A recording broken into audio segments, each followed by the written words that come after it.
A few things you need to know about me. I'm Gary Payinda. I work with End of Life Choice Society of New Zealand. I'm an emergency doctor, so unlike a lot of palliative care docs or GPs, I am an ED doc who came to this because I had this crazy idea that people who are already dying don't need to suffer needlessly on top of that. And if I could do something to help them, I ought to and would. And so I pushed for the law to be legislated in New Zealand, and 3 or 4 years ago it got passed, and I've been a medical practitioner of assisted dying since that time, since it became legalized in New Zealand.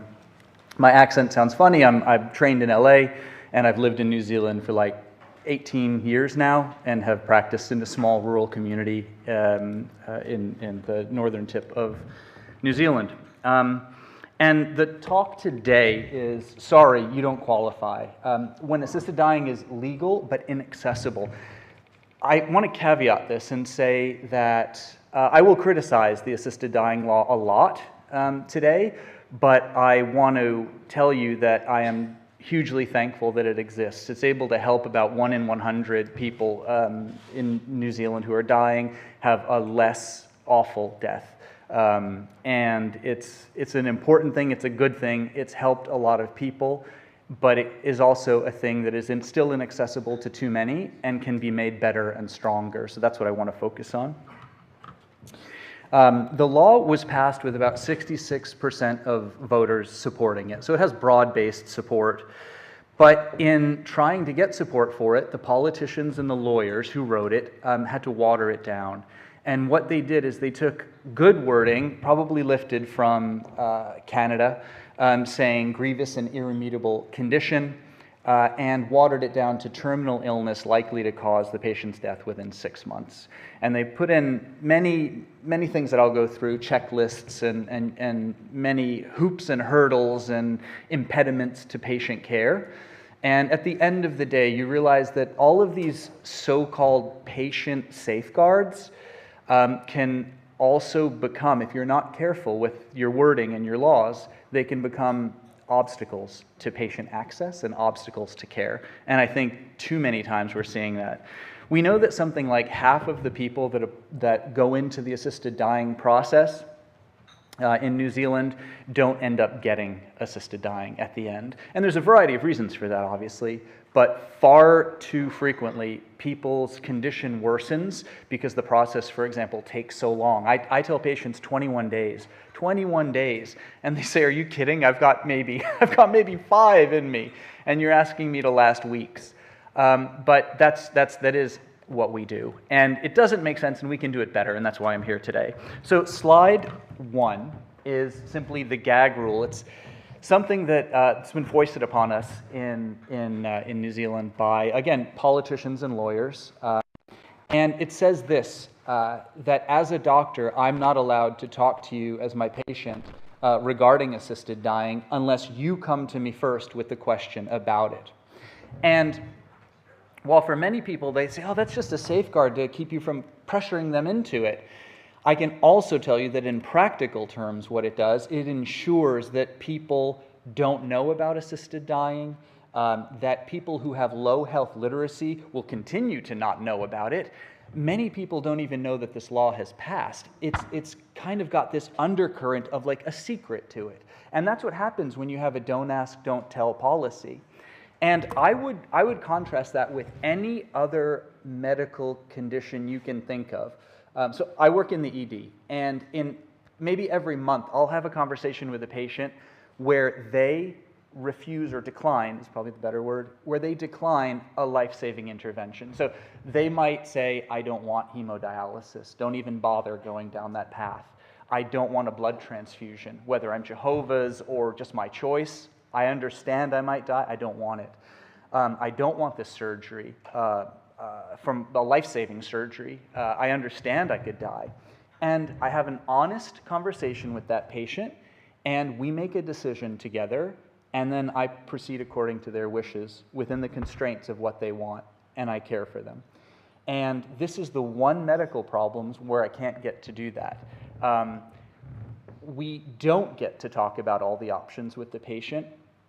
and the patients don't get to exercise their free will. So with the assisted dying process, again, 21 days of bureaucracy, of every little bit of paperwork, every checklist going back and forth between the doctor, the patient, to bureaucracy, getting approved, getting sent back, emailed across, sent back, again and again with not just the first doctor, the second doctor, but every little checklist and step along the way. And you can imagine that if you are sick and dying and terminally ill, because our law only applies to the terminally ill with likely to die within 6 months or less, that if you are in a state of distress, you're incredibly ill, this is the last thing you need, is to jump through another 20 pages of paperwork, right? I would ask you to do this when you get out today at lunch or something. Type in the word assisted dying, because that's how we term it in New Zealand, assisted dying New Zealand, and pretend you're a patient trying to access this information. You will be shocked. So with the font that's on my phone, kind of a normal font, you will get the website, and the first thing it will say is, if you're thinking about taking your own life through suicide, please call the suicide hotline. At least that's what pops up on my phone. And then I scrolled through to see what a patient would have to go through to try to get the phone number or email to access assisted dying. Do you know how many lines of text you have to scroll through on that website? This is the Ministry of Health Assisted Dying Service, the main one. It's about 186 lines of text on my phone before I get to the thing that tells me who I can call and what 0800 number is available. And in a million small ways, we have made this hard to access for patients at the worst time in their life, where they need the most help and they need a process that's streamlined. And it's just messed up. So this gag law, don't ask, don't tell, I can't talk about it first. I risk losing my medical license. And I want us to compare that to, as I said, the other things that you are allowed to say no to and have. I mean, I just dream for some. I'm an ER doc, so very, very simple thinking. It's all very basic for us. If I were dying and suffering, I would love to go to my GP and have them help me with my suffering. I don't think that's too much to ask for. And instead, we've created these systems that put layers of complexity between the patient and the thing they need, which is quite simply just relief from suffering at the end of the day. This is not magical. I work with these medicines every day in ED, and all we're doing is trying to make lives better and decrease suffering, and it's just hard. It's just too hard. So I want us to reflect on that for a second. And I would, going back actually to that don't ask, don't tell thing, the parallel with other medical conditions is interesting, because if you were to come to me with a medical problem and I told you there's 2 options for treatment, let's say chemo or radiation. I'm not an oncologist, but let's pretend here for the sake of this argument. Chemo or radiation, those are your options. Do with it what you will for your cancer. And then you asked, but isn't there a surgery for this? And then I were to say to you, actually there is, but I'm not allowed to tell you about it until you talk to me first. Now that you've asked me about this surgery, heck yeah, there is. It's a good one, and it's an option, and it's one you ought to consider, and I can tell you all about it. Now, if I dared to do that, I would have my license questioned. I would be considered to be incredibly paternalistic and inappropriate. It would be illegal and unethical for me to do that. Yet for this one thing of assisted dying, this legal, accessible medical procedure, we've said all of these layers of obstruction are somehow okay. And that does not sit well with me, which is why we're trying to change the law. It's under review this year, and it really ought to improve. So can we get to slide 2 now? We've got the Goldilocks problem, is what I call it. Far too often, our patients are either too sick or not sick enough to qualify. The not sick enough might be you have a neurodegenerative condition like motor neuron disease, and no one can predict your decline. We know it's gradual, but often you might develop a pneumonia or something like that at the end and then kind of fall off very, very quickly. And we can't predict that. And so it's very hard to pin a doctor down. They're shifty little creatures. They don't want to be pinned down in saying 6 months or less, 4 months or 2 months. they might say, well, it could be 6, but it also could be 8 or 10, I don't know, a year. And so you have a whole bunch of patients who can't access assisted dying because they're in that gray zone. And we know the worst part of this is, as you said yesterday, that doctors are only kind of accurate in the very imminent period, maybe 0 to 2 weeks of predicting your death, and predicting your survival basically at the 12 months or more period. Quite accurate to say, yes, I think you've got another year left or more. But in between that, very inaccurate, like flipping a coin kind of inaccurate. And yet we've arbitrarily made this the hurdle that patients have to jump over. And again, I just think it's wrong, unethical, rude, inconsiderate to patients. So as all your countries are assessing these things, think about the language that your lawyers are using as they draft these things, because it really matters. So you get that group that's not sick enough to qualify, that I have to say, I'm sorry, your doctor, your specialist won't sign off on you. I mean, you might live 9 months. They say, okay. Then they call me a few months later in extremis, crying and saying, can you do this now? And that's a very hard thing to deal with as a doctor, because you at that point have to tell them, well, this isn't an emergency procedure. The assisted dying service typically takes, in my experience, I always say 21 days, because realistically I think that's it. It can be expedited. If you want to move mountains, you can take a week off that, but it's still a long time. And it's unresponsive to patients' needs.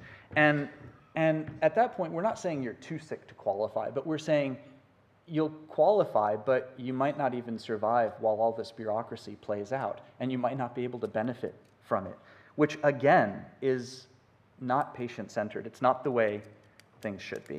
And all of these things contribute to the fact that I think, 1% of our deaths are with the with assisted dying, and there's a lot of people that enter into this process that get denied, and that's, again, unfortunate. Are we on to slide 3?